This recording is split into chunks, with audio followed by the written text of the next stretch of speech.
অন্নপ্ৰসন্নৰ বিশেষ আজি হৈছে মোৰ সৰুদাদাৰ একমাত্ৰ ল'ৰা আয়ানৰ মুখত ভাত দিয়া।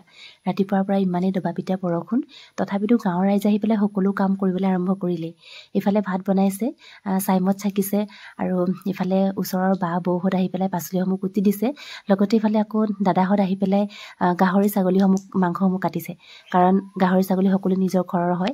আচলতে গাঁৱলীয়া মানুহৰ এয়াই খুব ভাল লগা এটা পৰিৱেশ, কাৰণ কাৰোবাৰ ঘৰত কিবা এটা অকেজন থাকিলে ৰাতিপুৱা সময়কণত সকলোৱে মিলা প্ৰীতিৰে সকলোবোৰ কাম কৰি দিয়েহি।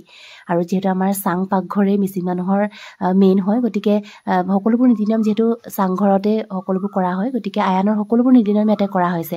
আৰু প্ৰথমতে যিহেতু এটা চুবলৈ দিয়া এটা নিয়ম থাকে, গতিকে তাক চুবলৈ দিলোঁ আৰু প্ৰথমতে সেই কিতাপখনে চুইছে, তাৰপাছত চুইছে পইচা আৰু কলম। আৰু খুব ভাল লাগিছে, মানে প্ৰথমতে যি কিতাপ চুইছে, আচলতে এইটো এটা খুব ভাল লগা এটা দৃশ্য। আৰু ইফালে তাক খুৱাবলগীয়া সকলোবোৰ বস্তু, গাহৰি মাংস আৰু ইফালে কুকুৰা মাংস, পায়স এনেকৈ।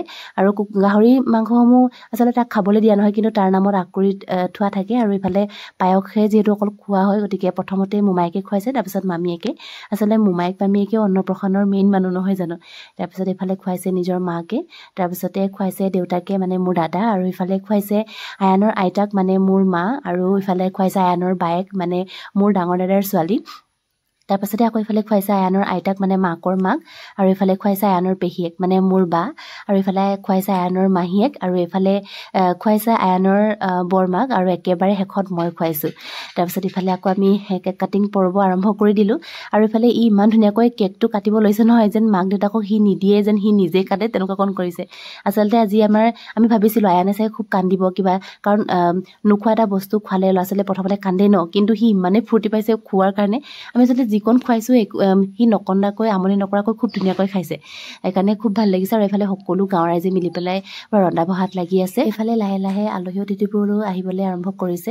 আৰু যিহেতু ঘৰত কিবা এটা অকেজন থাকিলেহে সকলো মানুহকে লগ পোৱা যায় নহয় জানো, সেইকাৰণে আজি আমি সকলোকে লগ পাইছোঁ। দেউতাৰ ফেমিলিৰ মানুহ, মাৰ ফেমিলিৰ মানুহ, দাদাহঁতৰ লগ বন্ধু, মোৰ লগ বন্ধু, লগতে গাঁৱৰ ওচৰ চুবুৰীয়া সকলোকে লগ পোৱা গৈছে। গতিকে সকলোৱে যিহেতু নিমন্ত্ৰণ ৰক্ষা কৰি আহিছে, গতিকে ভাল লাগিছে বহুত। আৰু ইফালে বা আৰু মইনো কি কথা পাতি আছিলোঁ নাজানো, কিন্তু দুইজনে ইমানে হাঁহি কথা পাতি আছোঁ। অকণমান ভিডিঅ' দি কোনোবাই বনাই ৰাখিছিলে মোৰ মোবাইলতে, গতিকে অকণমান লগাই দিছোঁ। আৰু যিহেতু ৰাতিপুৱাৰ পৰা একোৱেই খোৱা হোৱা নাই আমাৰ, কাৰণ আলহীক আলপৈচান ধৰোঁতে গৈছে, সেইকাৰণে একেবাৰে শেষত আমি সন্ধিয়া সময়ত খাই লৈছোঁ ফেমিলি মানুহে।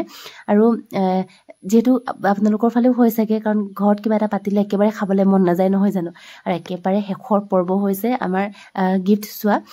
আয়ানৰনো আজি কি কি গিফ্ট পালে সকলোবোৰ আমি মিলি পেলাই চাইছোঁ। আচলতে গিফ্টটো মেইন কথা নহয়, আচলতে আশীৰ্বাদহে মেইন, কিন্তু এইটো এটা মানে চাই খুব ভাল লাগে। আৰু আয়ানৰ আজিৰ বিশেষ দিনটি মই এনেকৈয়ে ভিডিঅ' বনাই পেলাই অকণমান সাঁচি ৰাখিলোঁ, কাৰণ সিও ডাঙৰ হৈ পেলাই চাব পাৰিব সিনো কি কৰিছিলে, কি কৰা নাই সকলোবোৰ। তেন্তে আজিলৈ আহিছোঁ, ধন্যবাদ।